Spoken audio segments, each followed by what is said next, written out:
Okay, so Rick Ankers, Burridge finished mid-table last year with 6 wins and 7 losses. So how do you feel the season went last year? Yeah, frustrating I think more than anything, based on the fact we had some tight games that we should have won and should have converted and didn't, and we had a very stop-start season with the weather. I think it was most frustrating in the end. I think there was some tremendous positives.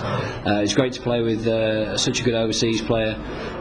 Des, if you look at the statistics, Des Kenway, you'd be frustrated. I think he was frustrated he couldn't get going as much as he did in the previous season, and I think we were too reliant on those 2 players overall, and only glimpses of good performances from other players at times, which was frustrating. And I think if I was to sum it up in one word, frustrating.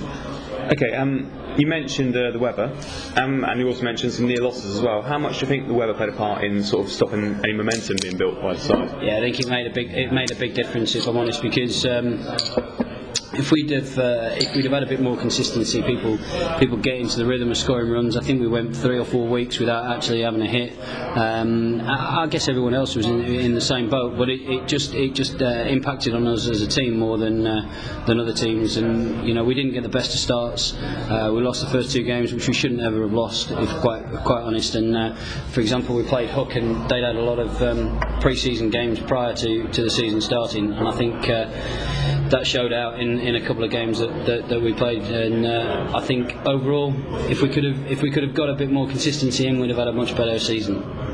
You talked about the over-reliance on Jordan Silk and Des Kenway, and so in response to that, are there any additions to the squad over the winter we're looking at? Yeah, we've got some good players come along across the club. And we've got potential for a couple of first-team players coming, so it'd be wrong with me to talk about them now. The ones I can definitely talk about, we've got a young lad who's a first-11 captain at Portsmouth Grammar School called Seth Johnson. Looks a very good player, lots of potential, very keen on cricket, and he'd be very welcome. And we've got Suji, who's come along to join us from Rowner, and he'll be pushing for a first-team place as well. On top of that, we've got potential for 1 or 2 players who've played recently to come back, which I won't talk about now, and we're actively pursuing 3 or 4 others across the league, and if they come along, they'll be very welcome additions to the batting lineup, and a bit more strength in depth, and people having to play for their places a little bit more than just taking a bit of I can play in the first team for granted and after score runs. We could end up, if it all goes to plan, with 6 or 7 players all capable of commanding a place in the top 4, which would be good. As everybody knows, 2 of the Burridge members, Jim Rood and Greg Few, are in Australia at the moment. Can you give us sort of an insight on how they're getting along? Yeah, very well. Very well indeed. I think Greg's playing in Western Australia in 2nd grade. He messaged me this morning. He got 35 not out over the weekend in a 10th wicket partnership stand of 55, and then got 2 for 8 off 5 overs, and they're in a very strong position to finish the game off next weekend, which is good. And he's currently taken just over 20 wickets at a touch at around 20, and he's averaging very strongly with the bat because he's having lots of not outs batting at 11, so he's doing really well.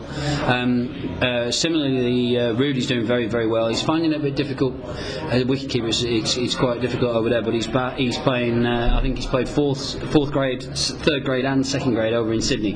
But 4th grade over there, he's strong as well, and he's had a couple of 80s, and by all accounts, he's been keeping very well. So, yeah, very pleasing to hear.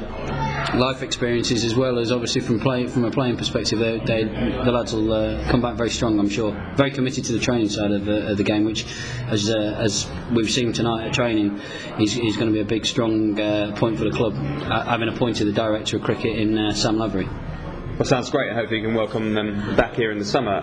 With all the things you've said as well, just to wrap up, so can you give us a season prediction for the first team? Yeah, I'm not strong on predictions, in as much as I think they're always tempting fate, but I certainly think we'll have a stronger season than last year, assuming that we put into practice all the things we've been doing in training. I think we've got to get back to an ethic of practicing properly, playing the game, thinking a bit more about how we do it. I think all in all we'll be very strong in the league, and we'll see where we go from there. Well, thanks very much for your time, Rick, and let's hope for a good start to the season. Thanks very much. Cheers.